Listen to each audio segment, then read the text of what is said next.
Why invest in equities? Well, people invest in equities for two main reasons, and that's for growth or for income. Now, stocks are differentiated between growth and value. So income isn't really one of the flavors or types of stocks, but they are differentiated between growth and value. So most people looking for income from their stocks, they're going to get that from the value side instead of the growth side. But let's kind of describe what's going on between growth and value or income stocks. So stocks are businesses, and these businesses have earnings. And what's the company going to do with those earnings? So they take those earnings and they do one or two things with it.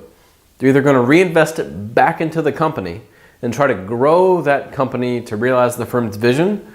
So let's think of a company that's somewhat newer or maybe still trying to build new stores. So think of like a restaurant chain that's trying to put a restaurant in every city on every corner that they can. You know, if they're getting new earnings and things are going well, they're going to try to franchise out or build new locations and continue that trend.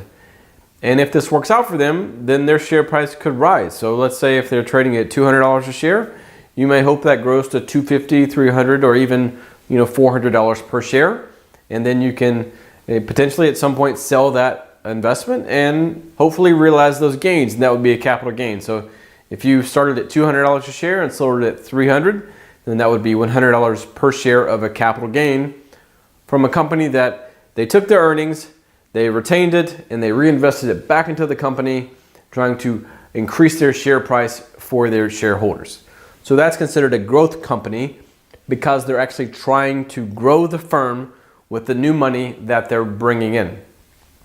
So if you're invested in growth, you're not probably going to be getting anything back from the firm anything back from the stock until you actually sell that position.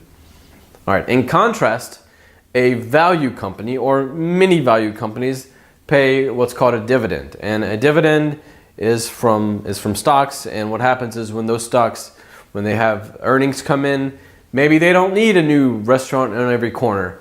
Maybe they're doing well enough that they're already established and they already have most of their locations already there, and they're a very big firm and they don't have a whole lot to reinvest in to try to grow that stock price further. So instead, to appease the shareholders, they may take some of that money and pay it back out to the shareholders in the form of a dividend. So the stock's kind of a conduit, the profits come in, and then they get paid back out to the shareholders in the form of income as a dividend. And this is usually coming out on a quarterly or semi-annual basis, but usually a quarterly basis.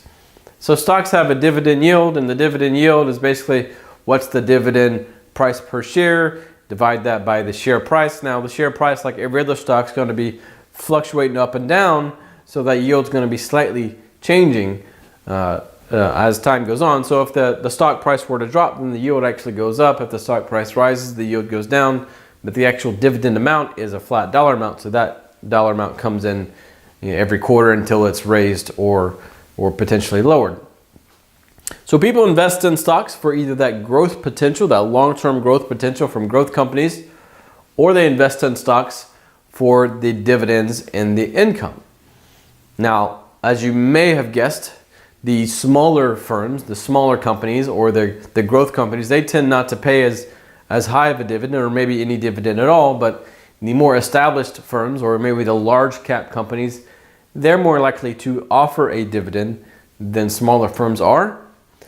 In addition, companies from certain sectors are also more likely to offer dividends. So a sector like the technology sector that's rapidly changing all the time, they don't offer dividends quite as often. But something like communications, like Verizon, AT&T, there's only so many of those firms around. A lot of energy companies, utility companies, they have set contracts and they kind of know what they're going to have coming in, and they tend to pay more dividends. So some sectors pay more dividends than others, or are more likely to pay dividends than others. But in general, what are you looking to get out of your stocks? Are you just trying to have your account value grow? Well, if that's the case, then dividends may not be as big of a factor. Are you trying to actually take money from your accounts, from your stocks? If that's the case, then maybe you want a more dividend tilted portfolio. that has income actively coming in that you can then take and have paid out to you to help with your retirement monthly expenses. But these are, again, 2 reasons why people invest in equities: for either growth or income.